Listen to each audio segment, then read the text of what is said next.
Thank you very much. Thank you so much for that warm introduction. Thank you for the privilege of being here today. Thank you, APU students, for coming. There will not be a quiz after this lecture. Thank you so many friends, new friends and old, for joining us on this night. I'm excited to talk to you about the topic of creative opposition. And my theme tonight is that if you want to be more like Lewis, you need more Tolkien in your life. Let me start here. When C.S. Lewis completed his undergraduate degree at Oxford, he had a hard time getting a job. He graduated in 1922 with a degree in classical languages and literature. Now, the curriculum there is a program that's been described as the flagstone of Oxford's entire undergraduate program.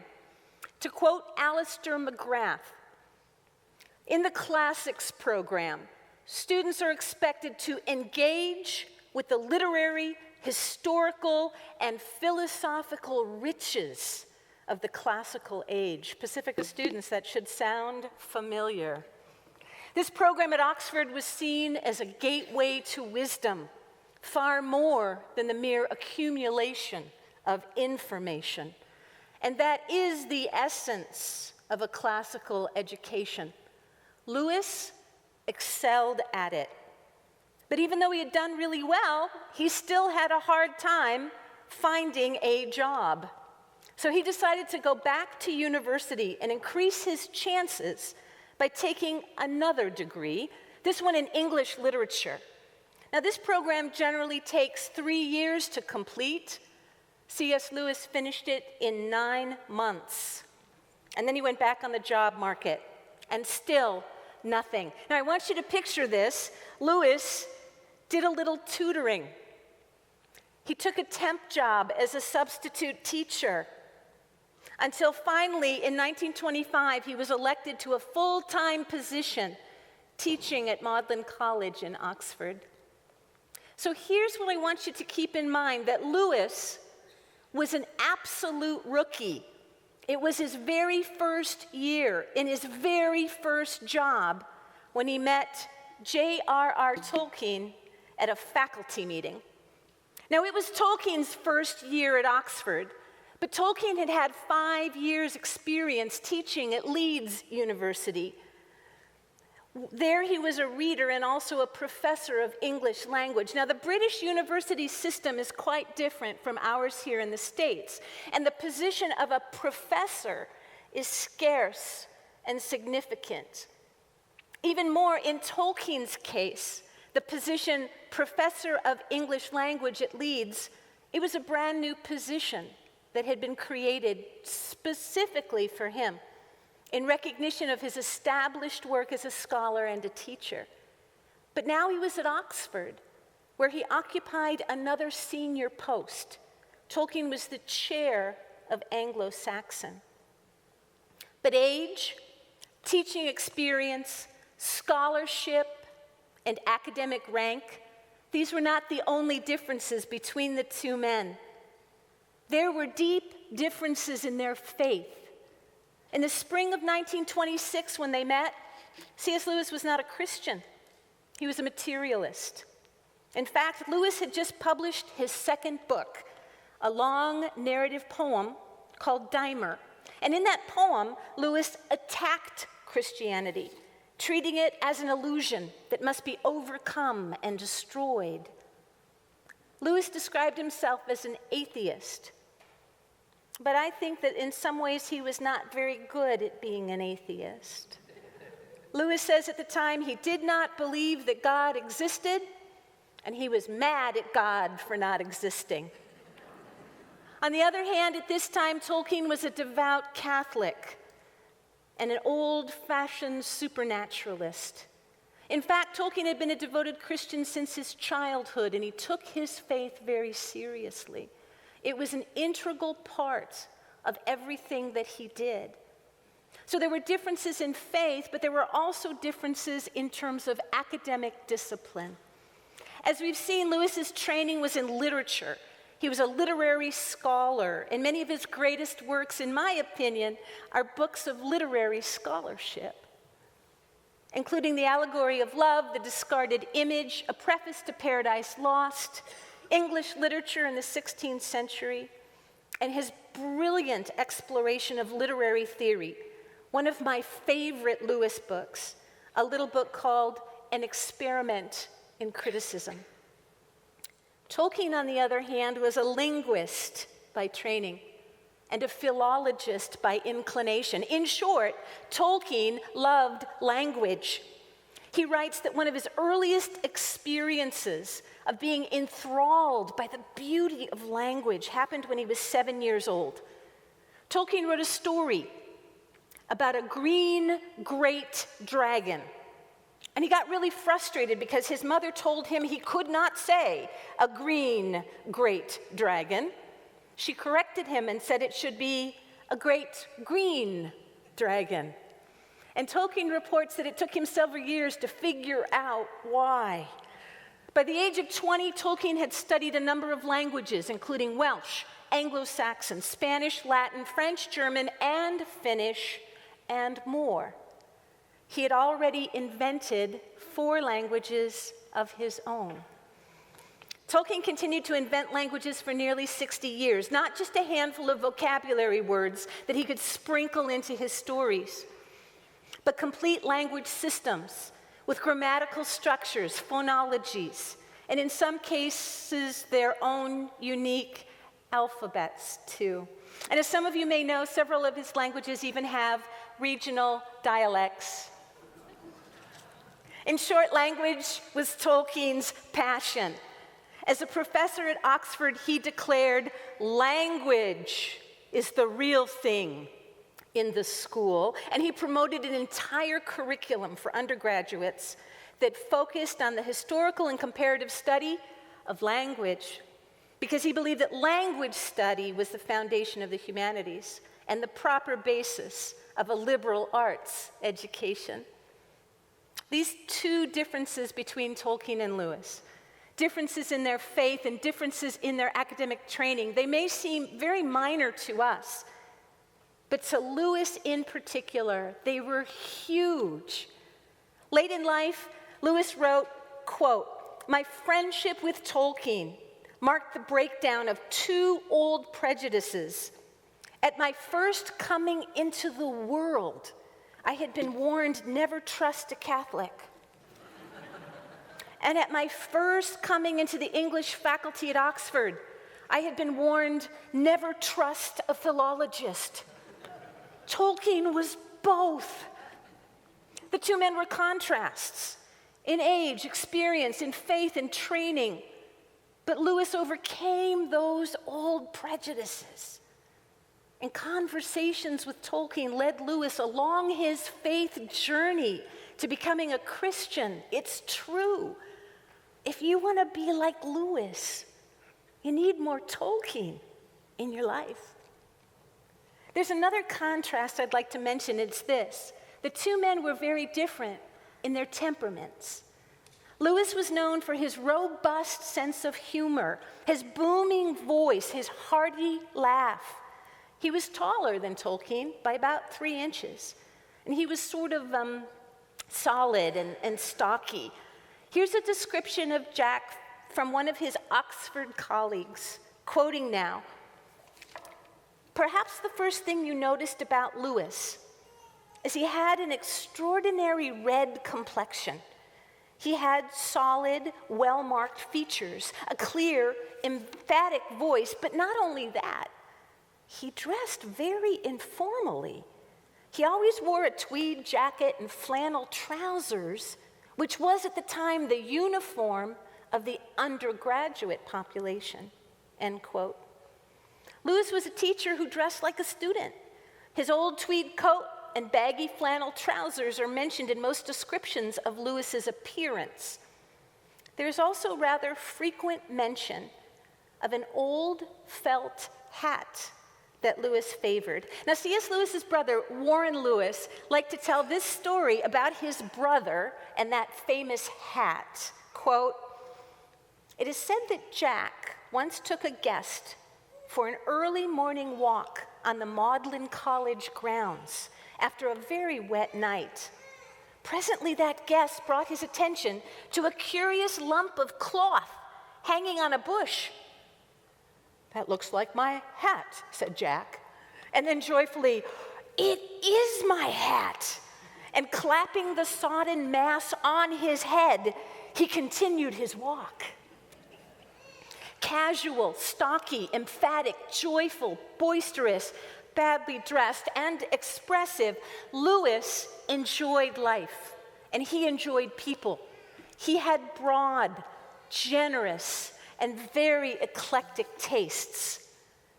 Now, Tolkien was a different sort of person altogether. He was shorter than Lewis, about 5 feet 8 inches tall, rather slight, thin and underweight for most of his life. In contrast to Lewis, Tolkien was always impeccably dressed, from his necktie down to his polished shoes. He nearly always wore a coat and tie, and he often wore a highly decorated vest, many of them brocade or covered with embroidery. One of Tolkien's students described his teacher this way: "He came into the room lightly, gracefully." I always remember that. His academic gown flowing, his fair hair shining. And he read Beowulf aloud. He read like no one else I'd ever heard. He was a great teacher, courteous, and ever so kind.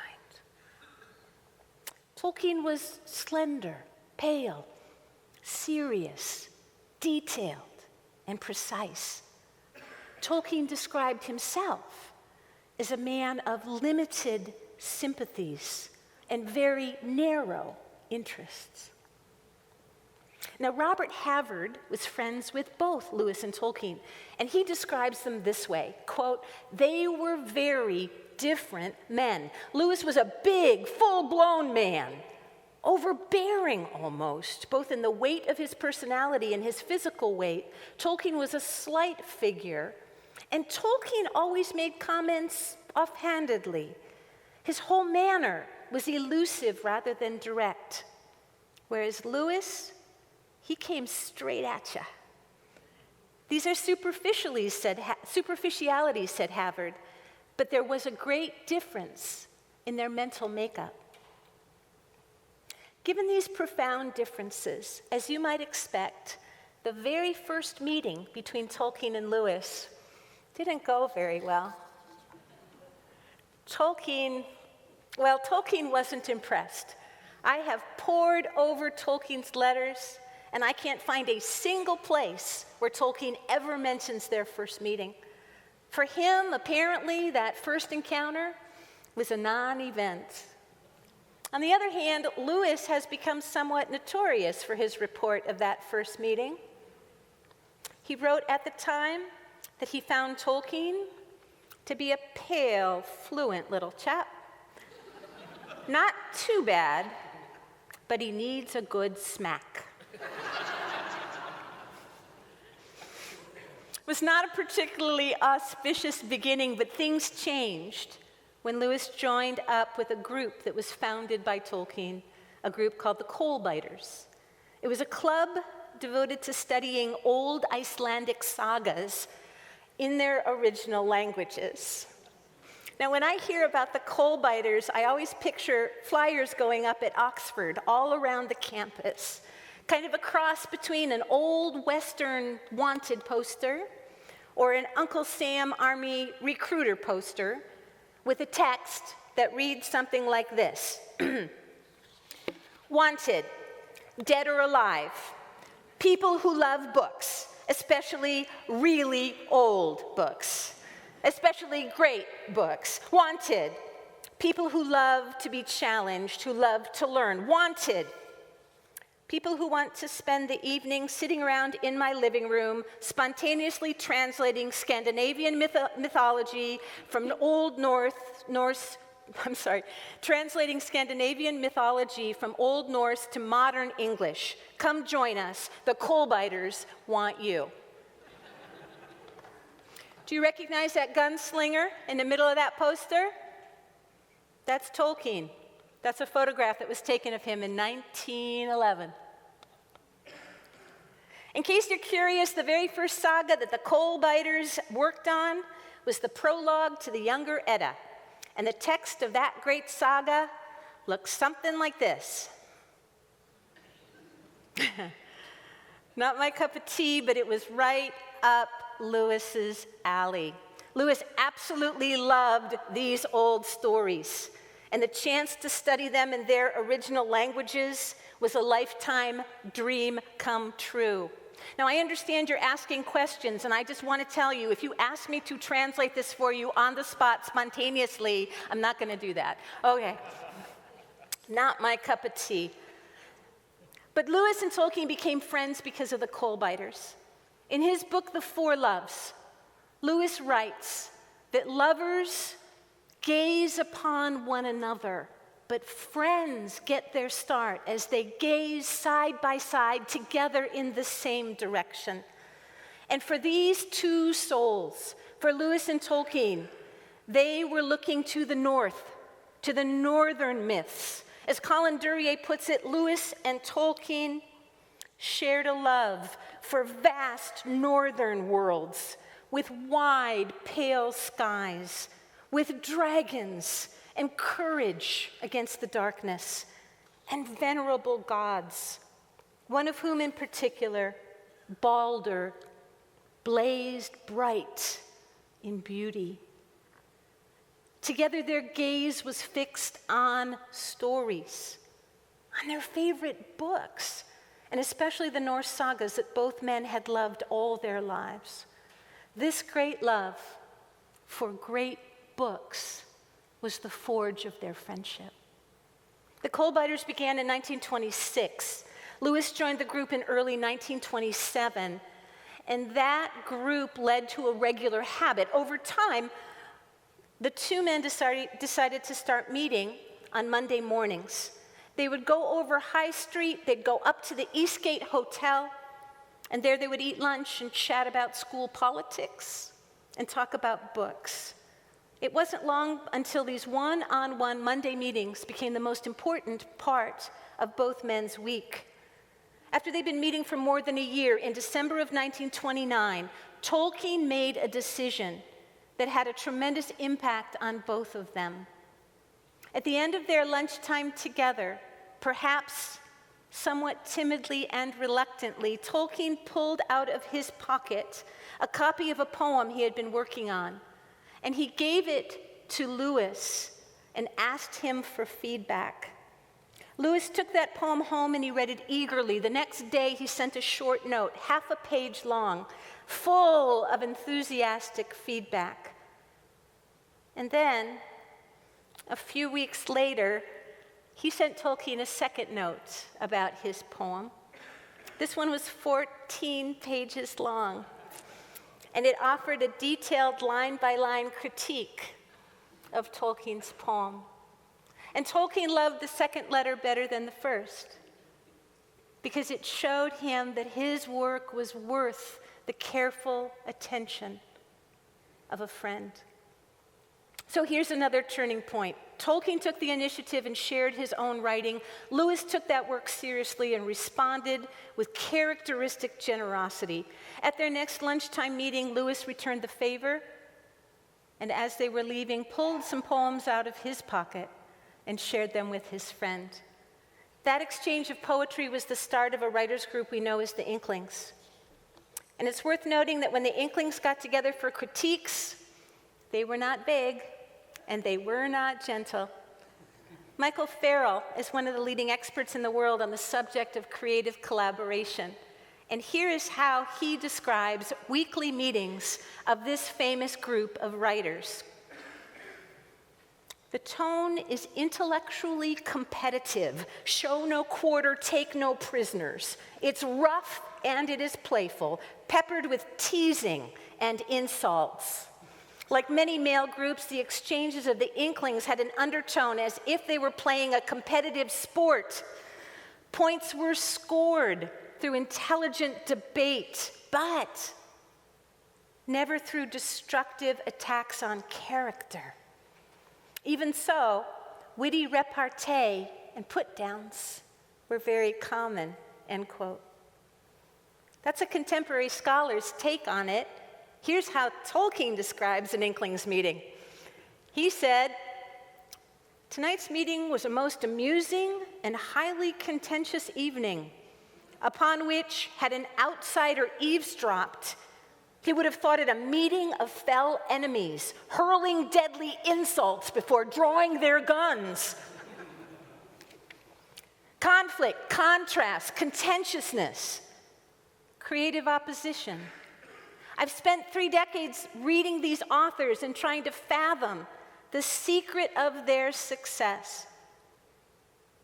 How do you account for the remarkable legacy of a Lewis and a Tolkien? How do you make sense of the fact that their work has stood the test of time and is as popular now as it ever was? How did 2 hard-working teachers with full-time jobs and very busy households manage to write more than 50 books between them? Books that sell in the millions, books that stir up our souls, that help us grow in our faith, books that change people's lives. There's so many pieces to this puzzle, so many different factors that help to account for this kind of life well lived. There's so many factors, but I just want to focus on one key idea, one thing that I think made a really big difference, one of the things that I think matters most. As we strive to live lives of difference, as we strive to engage with educational practices that change and transform us. And that's friendship. Not just any old friendship, but a dangerous kind of friendship. Friendship with people who are not the same as us. Friendship with people with different interests, different academic training, different personalities, and different points of view. One of the reasons that Lewis and Tolkien were so great is simply this: they had each other, and iron sharpens iron. The phrase iron sharpens iron comes from Proverbs 27. As iron sharpens iron, so one man sharpens another. When 2 fine blades are brought together, their edges become sharper, making both blades more efficient in their task. When we come together, when we gather in a seminar, in a church, in a classroom, or in the forge of friendship, we sharpen one another too.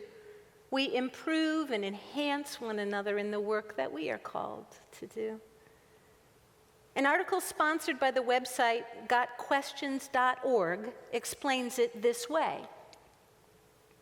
Proverbs 27 indicates the need for constant fellowship with one another, because ultimately we are not made to be alone. And this was emphasized even before the fall. How much more than after the fall do we need to come together?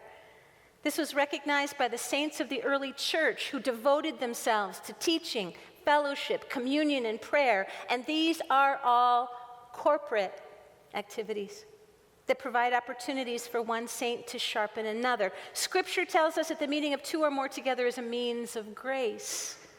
For Matthew 18 promises that when 2 or more are gathered, God is in the midst of us. The Apostle Paul says that we are to bear one another's burdens, the burdens we face daily, and to bring out the best in each other. And in the book of James, chapter 2, verse 8, we are exhorted always to walk in love with one another. Listen, saints, if the blade of a sword is blunt, it still continues to be a sword. It's just less effective. It's less sharp. It's less useful. in service. And the way to sharpen one another is to go deeper in the way that we relate to one another. The example of Lewis and Tolkien illustrates the value of friendship, but something more particular. It illustrates the value of a friendship that reaches out and makes connection with those who are different from ourselves. In a book called The Power of Two, a researcher named Joshua Shank helps us understand the process of this kind of friendship. How is it that iron sharpens iron in terms of the relationships that we have with one another? Shank reports that researchers did studies on the behavior of children who were just 2 days old. And they watched as these little children interacted with a parent, a father or a mother. And this is what they found. It's in the process, eyeball to eyeball, of connecting with someone outside of itself, that infant's brain begins to develop neural pathways and connections. But researchers were startled to find that the same thing is going on in the parent as well. Their brain is literally growing and developing because of the connection of someone outside of themselves. Here's the amazing thing about that process, is that a number of studies have shown that the same thing is at work anytime any creative pair works together, writing a song, programming a computer, coordinating an event, developing a new curriculum for a brand new school, playing music together, even sitting in an auditorium, listening to ideas that maybe you haven't thought of in quite the same way before. It stretches and changes us.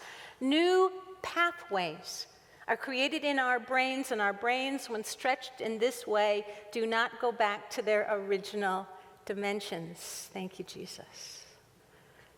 This perspective is rich in implications. If I could boil it down to just two basic applications, I'd say this: there are two essential ingredients in successful creative collaboration, successful growth in each of us, and in our capacities to become better equipped to be the kind of people who make a difference. The first is that two people need to be rather different, particularly in the most basic way that they understand and process information. The second is that they need to hang out. There needs to be unstructured time, not quality time, but quantity time. Rough, messy, hanging out at the pub, going for walks, having lunch, just doing nothing in particular kind of time. You get those two things going, and you got magic. So here's what I want you to remember. Creative accomplishment, like the kind we see as the legacy of C.S. Lewis's life, is a messy process. It's complicated, it is not neat, it is not simple, but often in our lives, as in Lewis's life, at the heart of our most significant accomplishments is the simplest and most basic thing in the world. Two people who are different, who simply make the time to get together in order to see what could happen next. Let me try to explain it this way. That's the lobby of the Eastgate Hotel in Oxford. That's where Tolkien and Lewis usually met when they had lunch on Monday mornings. That lobby is at the heart of the Inklings. That lobby sits at the foundation of the creation of The Lord of the Rings, the writing of Out of the Silent Planet and Screwtape Letters, and dozens of other life-changing books. Because at the heart of it all was a decision made by two men to meet for lunch. Two men meet for lunch. That's it. But over time, they watched and they saw how iron sharpened iron, how magic took over and enhanced their abilities, how inspiration took hold and invited them into entirely new creative directions. Let me give you just one example. In 1936, Lewis and Tolkien were unknown and largely unsuccessful writers. They were basically a couple of dusty old academics who weren't really recognized outside of the halls of academe. So one time they got to talking, and as it happened, they were talking about books. Lewis turned to Tolkien and he said, "Tollers, here's the problem. There is too little of what we really like in stories. I am afraid we shall have to try and write some ourselves." Now, I tell my students this conversation between Lewis and Tolkien is a little like a bunch of fans sitting around after watching the latest installment of Star Wars and saying, "Wow, that was pretty good. You know, there's not enough great movies like that. I'm afraid we shall have to go and make them ourselves. Quick, go grab your iPhone. Let's go give it a shot." It's totally crazy, but that's exactly what Lewis and Tolkien did. They flipped a coin. They flipped a coin. And Tolkien got time travel, and Lewis got space travel, and they grabbed their coats and off they went, each one determined to write his first novel. Lewis started writing that very night. I picture him sitting there thinking about this wager and thinking about Tolkien. And he starts writing a story about a professor that he knows who's on a walking tour and gets lost in the rain and tries to help someone and accidentally gets kidnapped and taken to Mars. That's right. After that conversation with Tolkien, Lewis went home and sat down, and he wrote Out of the Silent Planet. It was enormously successful, so he followed it up with 2 other science fiction books, Perelandra and then That Hideous Strength. After that flip of a coin and challenge from his friend, Tolkien also sat down to write. He started to work on a story called The Lost Road. Now remember that Tolkien by temperament was fussy and methodical. To be honest, he was a perfectionist and a procrastinator. And he never finished The Lost Road. He just ran out of steam. But he writes in a letter that working on that story led him to write 2 more. One of them was another fragment, another novel that got stuck at a dead end. But the second one, the one that he built on top of those 2 failed attempts, it turned out pretty good. It turned out to be pretty successful. You've probably heard of it. It's called The Lord of the Rings. The friendship between Lewis and Tolkien was the heart of much of what these 2 men accomplished. Iron sharpened iron, and creative sparks flew. And those sparks lit a fire that spread in widening circles as they read great books together in the Coal-Biters, as they committed to spend time together in the Eastgate Hotel, as the Inklings group was founded, and then as all the various members of that group met each week and devoted themselves to sharing their work in progress with one another. Iron sharpening iron. And when you think about those Inklings, here's the thing you must never forget. The Inklings were not successful despite their differences. They were effective and productive because of their differences, those necessary and important and powerful differences that made the whole thing much more than the sum of its parts.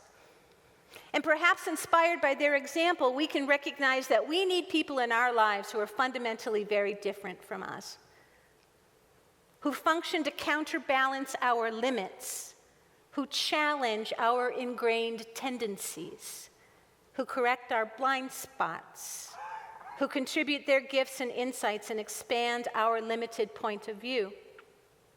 As we look over our list of Facebook friends, as we think about the blogs we read and the news we follow, maybe even the music we listen to and the books we buy, maybe we need to think more like an Inkling and deliberately develop connections with people who aren't like us.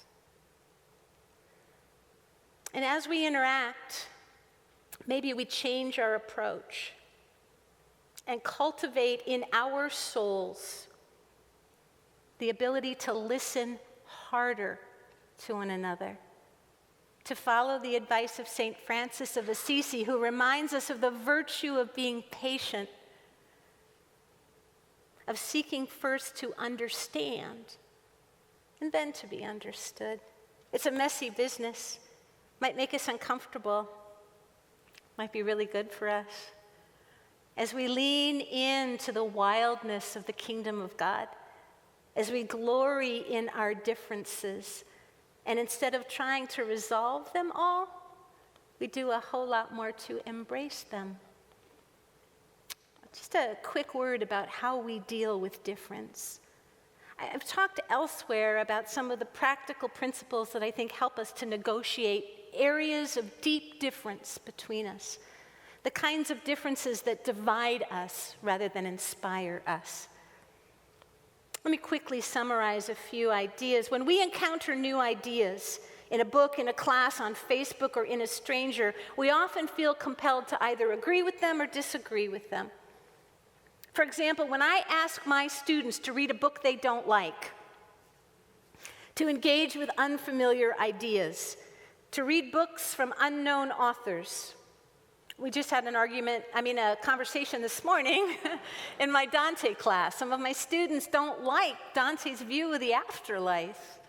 We had a little talk about that today. When my students encounter an idea they don't like, they tend to have one of three responses.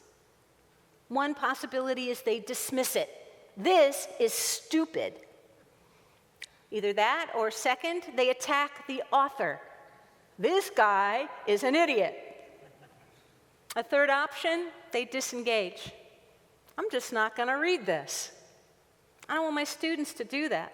I don't want them to dismiss, I don't want them to attack, and I don't want them to disengage. I want them to grow bigger. I want them to honestly engage with the material, to listen patiently and seek to understand it. I want them to consider the crazy possibility that even the most far-fetched idea might shed light on something that is important for them to understand. And if nothing else, it might be a catalyst that helps them clarify what it is that they think and why they believe it. Keegan Osinski says that hospitality is necessary for learning because every idea and every academic subject, arithmetic, history, chemistry, music, architecture, theology, philosophy, and literature, every idea begins as a foreign one. And if we never allow a new idea in, we will not learn anything. Her words are very important for us this weekend as we try to learn what we can about the impulse that's at the heart of a great education. There's a concept that's been called intellectual hospitality. It's not my term, but I like it a lot. Intellectual hospitality suggests that when I encounter a new idea, before I decide whether I agree with it or disagree with it, I like it or I don't like it, first I seek to make sure I understand it. I entertain it. That's the hospitality part. To do so is the mark of an educated person. Lewis advocates the spirit of intellectual hospitality in his book, An Experiment in Criticism. And this is what Lewis says. Why should we bother listening to what anyone says? Well, unless you contain in yourself sources that can supply all the information, entertainment, advice, rebuke, and merriment you want, the answer is obvious. And, says Lewis, if it's worthwhile listening to at all, it is worth doing attentively.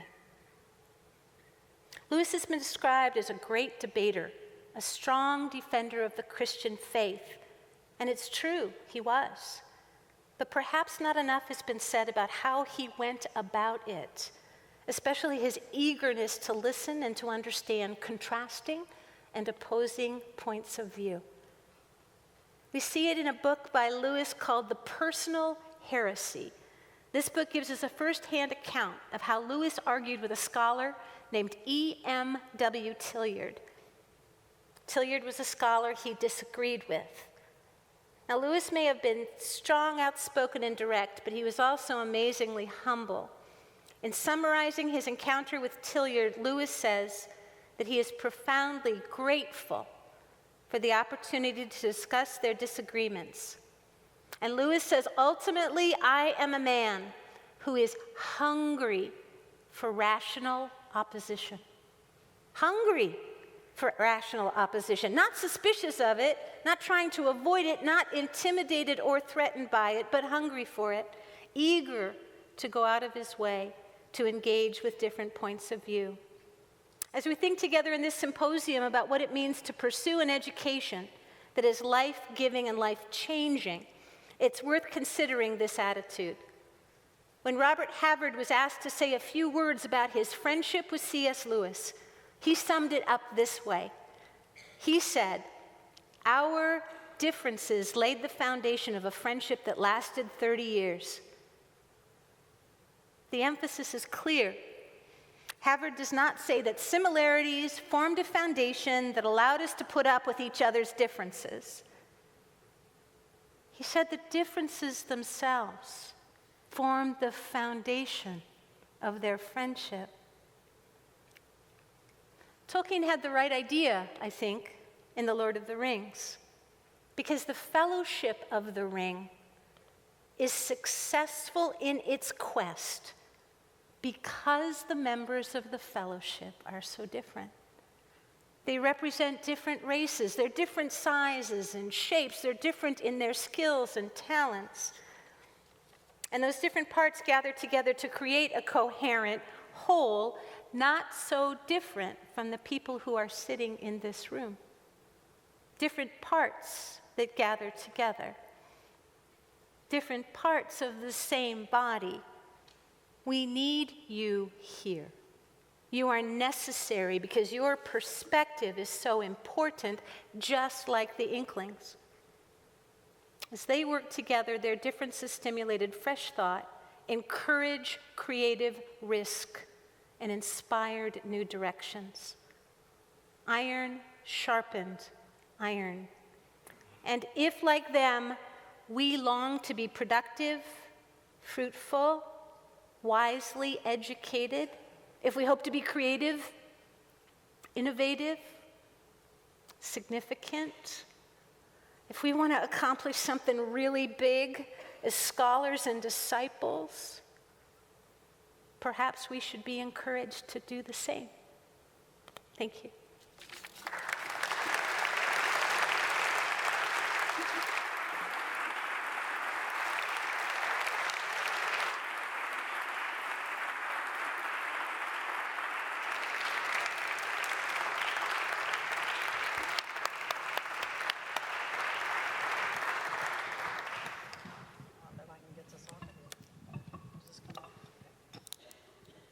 Is this on? It is. Hi, I'm Lucy Moore, and I am the Director of Development for Pacifica. And I am thrilled to have the opportunity to share your questions with Dr. Glyer tonight. There are lots of questions.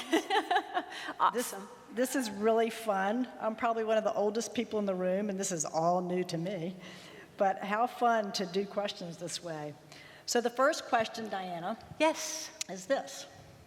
How do the ideas of Lewis and other great thinkers impact those who aren't as academically talented, who have dispositions that lend themselves to other talents?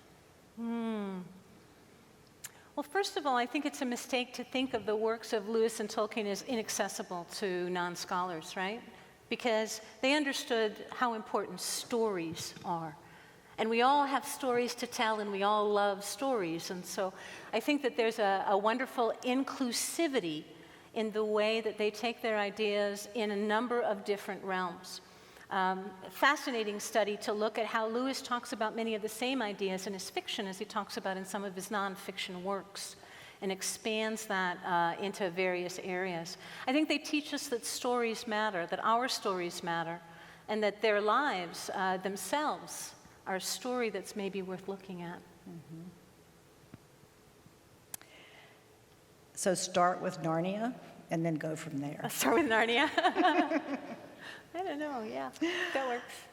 How do the ideas of Lewis and other great thinkers, oh, sorry, another one just jumped up to the top, sorry. They move as you So vote wonderful. for them, so keep voting and keep submitting your questions. This comes from one of our Pacifica students. Fantastic. Where are you, by the way? Where are the Pacifica students? Can I see your hands? Thank you so much for being here. It's awesome. Congratulations on being trailblazers, right, in the work that you're doing, to jump on board and to help this fine faculty make great decisions about the curriculum that's needed for now and the future. Awesome. So glad you're here. So here's the question. Who would you rather have tea with, Lewis or Tolkien? Neither one of them. I guess asked a lot, would I like to meet Lewis? And the answer is no. I think I would be so intimidated by being around him. Well, maybe I should try, but it would be very intimidating to me. Tolkien would be intimidating too, but for different reasons. Because he's so shy and so introverted, I think it would be really hard to kind of get a conversation actually going. And I'd feel really kind of awkward with that. So I'd feel awkward with Tolkien because I don't know how to get engaged with his ideas. And I'd feel intimidated by Lewis because of his tremendous intellect. The person I'd really like to have tea with is C.S. Lewis's brother, Warren Lewis. Because then I'd get all the inside scoop of what it means to be a Lewis. But Warren Lewis, oh my goodness, I'm working on a book with him about him right now, and I'm looking at a lot of the letters that he wrote in the last few years of his life. He was so warm and so, I don't know, he was described by one person as comfy to be with all the time. Now that's a person I'd like to have tea with. Sounds like he would be a good friend. Oh, I think so. Yes. I think so, but I think maybe I ought to push myself out of my comfort zone and maybe have tea with Lewis after all. Next question here is, can you speak to the intellectual hospitality modeled by Lewis and Tolkien and to the role, it just jumped, where did it go?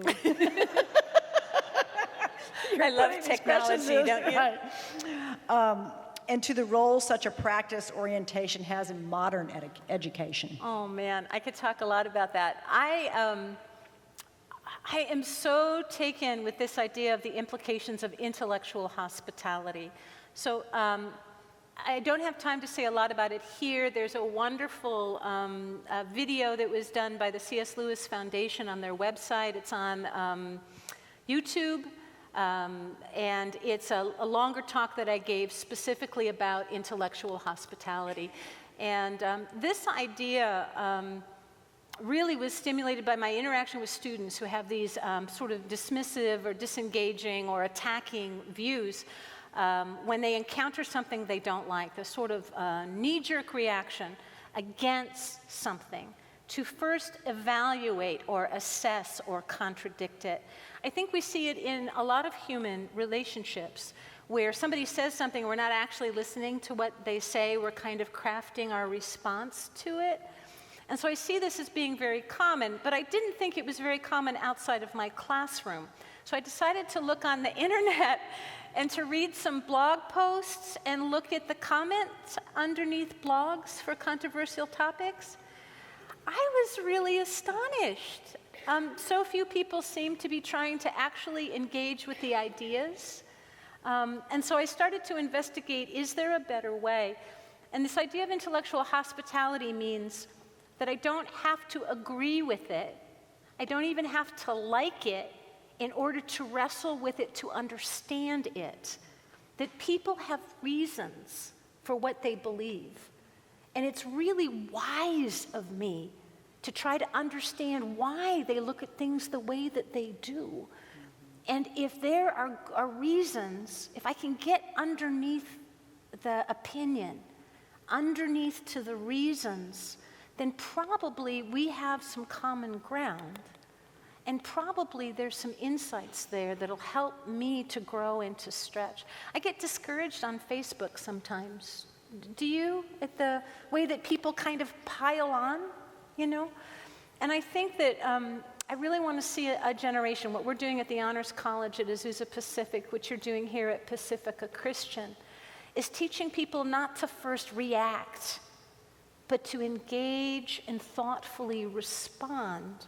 And I think that that model is very important as we try to not only grow in our intellect and our wisdom, but also as we try to reflect something genuine about the love of God in Jesus Christ.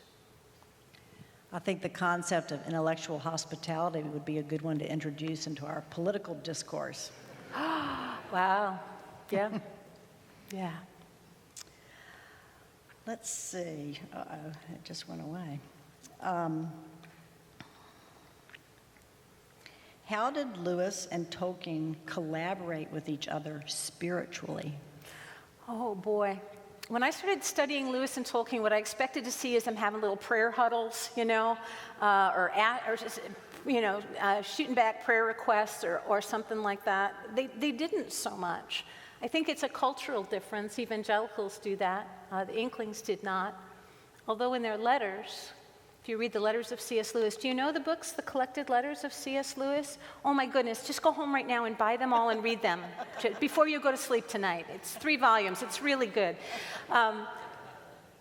Read those letters thoughtfully and look at how often Lewis says, I need prayer. Please pray for me. I'm struggling. I need the grace of your prayers. That's probably one of the big things, was not praying together, but praying faithfully for one another in that way. Talking about spiritual things, refining it, and then of course, the big one, the really big difference was the way that Tolkien had such a tremendous impact on C.S. Lewis's journey to faith. If you look at Lewis's spiritual journey in that long period of time when he was wrestling with God and God's existence and God's claims on his life, Tolkien's voice in the midst of that, that relentless friendship that wouldn't let go, was so important. I wish I knew more about the way that Tolkien prayed for Lewis. And I wonder often if it isn't really the fruit of those prayers that we are enjoying every time we pick up a book by C.S. Lewis. The intense scholastic pursuits of these men seem positively superhuman to us in 2015. Yeah. Were they anomalies then, or have our scholastic expectations dropped? Our scholastic expectations have dropped. I think that it was they just expected to read widely, and we don't so much. Mm-hmm. They expected to not like everything they read, but they read it anyway. Mm-hmm. They expected learning to sometimes be really, really hard, and they were okay with that. They didn't give up. They didn't say, as my students sometimes are tempted to say, this is hard, I don't understand it, I'm quitting. They said, this is hard, I don't understand it, I'm going to try again, right? And so their persistence, I think, was different from our own. Mm-hmm. I think that they also did a really good job of not wasting what I call the corners of the day. You know the corners of the day? You have 15 minutes here, or 20 minutes here, or you're waiting, something starts later than you expected. What do you do with the corners of your day? I think they were probably more likely to pull out a copy of Thomas Aquinas than pull out their iPhone. Just a thought. Maybe a guess. I think that they used that time to interact with others face to face, standing in a line, being around maybe, or making different use of the time than we do in terms of the way they write or the way that they read. One of the pieces of advice, I teach a class in creativity and how to enhance our creative process. I'm very interested in creative processes. And one of the pieces of advice that I give is carry a journal with you everywhere you go. Use the corners of your day to just simply record your observations, because that'll do a couple of things. It'll help you to remember what it is that you notice, but it also trains you to notice, because there are wonders going on all the time, all around us. And we don't cultivate the habit of observation, of simply observing. And one of the reasons I love to carry a journal and take notes as I go is it just makes me inherently more observant of the world around. Questions, ideas, things I ponder, quotes I hear. I find that it's one of the universals among creative people, highly productive people, scholarly people, is they write things down everywhere in a little journal. Not a diary, but a little journal where they collect the wisdom of the day, favorite quotations, things that they're thinking about. Thank God Facebook wasn't around when Tolkien and Lewis were. I challenge all of us to keep our technology off for the next 24 hours and see what we can do with the corners that we find. We have time for one more question, and let's see. How can students learn to have creative opposition with one another while still building each other up? Oh, gosh, that's a great question. I want to talk to the students here. How do we do that? Okay, good. Don't yell. What else? Talk to me.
When you give a lecture, I'm there.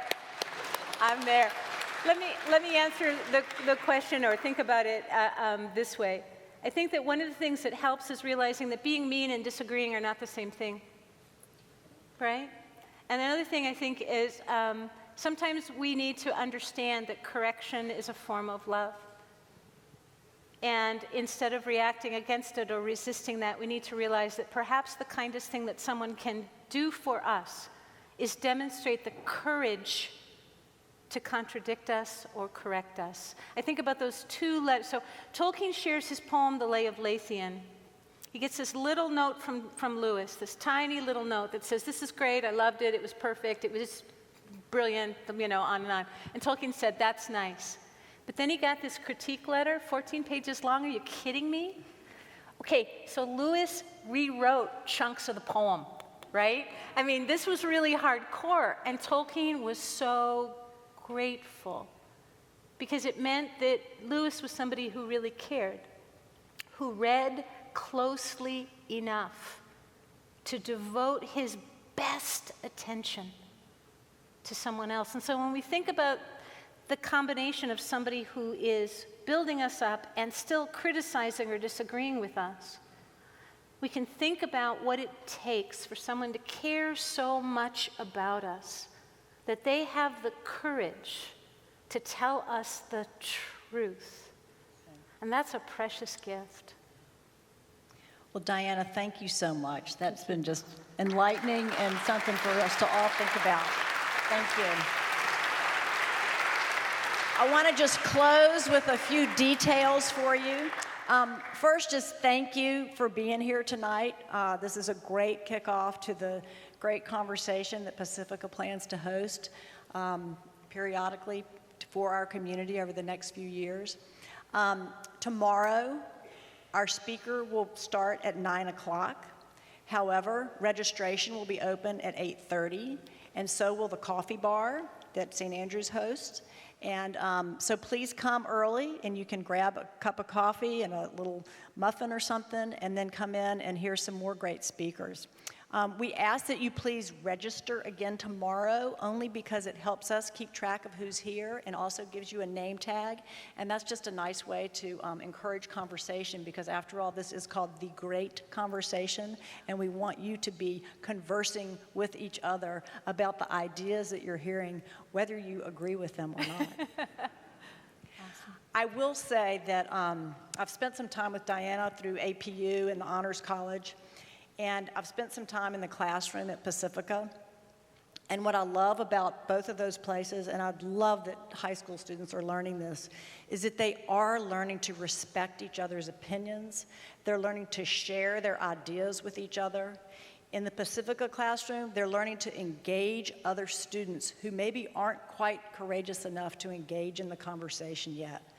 Those are powerful, powerful skills to be teaching our high school students. I don't know about you, but I didn't have that in high school. And I don't think my kids had it to the same degree that I'm seeing it at Pacifica.